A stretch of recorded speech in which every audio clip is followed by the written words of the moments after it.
Hey McGinn, it's good to see you again for our latest read aloud. We're going to do another book that relates to our celebration of Black History Month.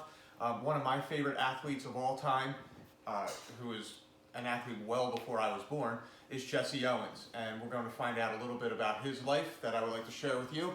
So this is the picture book of Jesse Owens by David Adler. And actually David Adler was at our school, it was either 2 or 3 years ago, I believe it was 2, for an author visit. So that's kind of cool. We get to celebrate one of his books as well. Jesse Owens was born on September 12, 1913, on a small farm in Oakville, Alabama.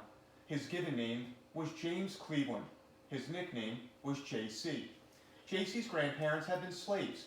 His parents, Henry and Mary Emma Owens, were sharecroppers.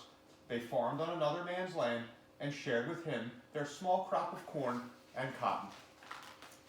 JC's parents lived with their many children in a house that JC later described as wooden planks thrown together. The roof leaked. In winter, cold wind blew through the walls. In summer, the house was so hot, JC felt he could hardly breathe. JC was skinny and often sick with what his family called a devil's cold. It was probably pneumonia. There was no money for doctors or medicine, so to cure JC's illness, his mother wrapped him in cloth and put him by the fireplace. A large lump once appeared on JC's leg.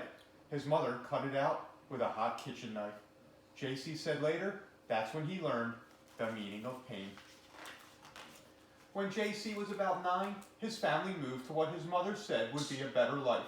They moved north to Cleveland, Ohio. On JC's first day of school in Cleveland, his teacher asked him his name. JC Owens, he said. She thought he said Jesse, and wrote that in her book. From then on, he was known as Jesse Owens. In Cleveland, Jesse's father and older brothers worked in a steel mill. His mother worked washing clothes and cleaning houses. Jesse worked too, sweeping floors, shining shoes, watering plants, and delivering groceries. Even with the whole family working, the Owenses were still very poor.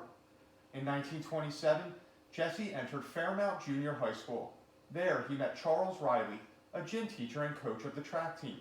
Riley saw Jesse run in gym class and asked him to train for the track team. Because Jesse worked afternoons, he met the coach every morning before school. Jesse felt close to Coach Riley and called him Pop. Coach Riley taught Jesse to run as if the ground were on fire. He said Jesse should train, not just for the next race, but to be the best runner he could be. He told Jesse to always train for the future, for 4 years from next Friday. With a lot of work and with what Jesse later called his lucky legs, he ran so fast and with such grace that he was called a floating wonder. One newspaper reporter wrote that when Jesse Owens ran, it seemed like he was about to soar into the air. In 1928, Jesse Owens set the junior high school record for the long and high jumps. In 1933, he set high school records for the long jump and for the 220-yard dash. He went to Ohio State University and was on the track team there too. On May 25, 1935, at the Big Ten Championships, Jesse had what has been called the greatest day in track and field history. He set 3 world records and tied a 4th, all within 45 minutes. Several weeks later, on July 5, 1935, Jesse Owens married Minnie Ruth Solomon, a young woman he had met at Fairmount Junior High. He said later, I fell in love with her the first time we talked, and a little more every time after that. She was quiet, smart, and loving and supportive, and a good mother to their 3 daughters, Gloria, Marlene, and Beverly. In 1936, the Olympic Games were held in Berlin, Germany. Adolf Hitler, the German Nazi leader at the time, said native Germans were part of a master race, that blacks, and especially Jews, were inferior. Jesse Owens and other athletes proved he was wrong. Jesse Owens won 4 gold medals and was the hero of the 1936 Games.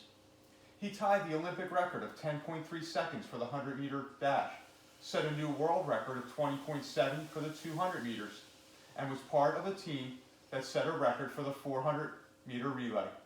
And with a long jump of 26 feet, 5 5/16 inches, Jesse set a new Olympic record too. He seemed to be jumping clear out of Germany, wrote one reporter. Lutz Lohn, the popular German jumper who came in second, ran over to shake Jesse's hand. The picture of the two athletes, a black American and a white German in the midst of all the hate and prejudice around them, is one of the lasting images of the 1936 Olympics. There was a parade in Cleveland to welcome Jesse Owens home, and in New York City, he rode at the head of a ticker tape parade of the entire Olympic team. But there was prejudice too, and Jesse said later that when he returned to the United States, he couldn't ride in the front of the bus. He couldn't live where he wanted.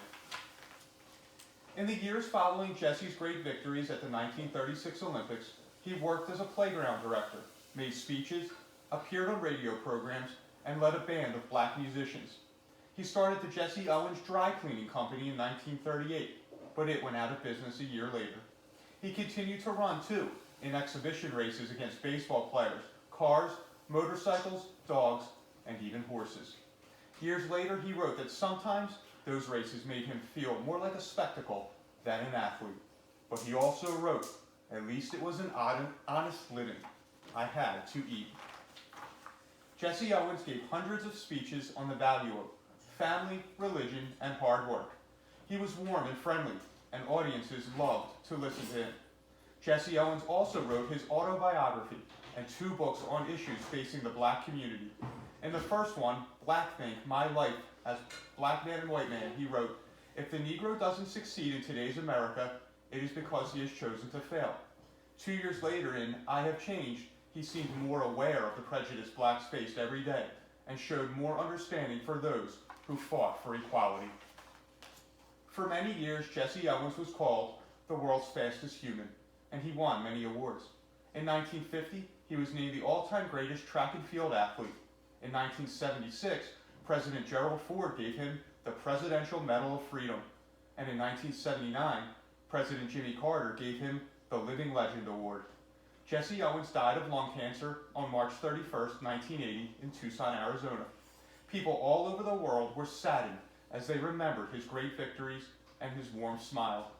The races Jesse Owens ran were over in seconds, but the story of his rise from a poor sharecropper's son to a world hero has inspired young people to dream and to work hard to make their dreams come true.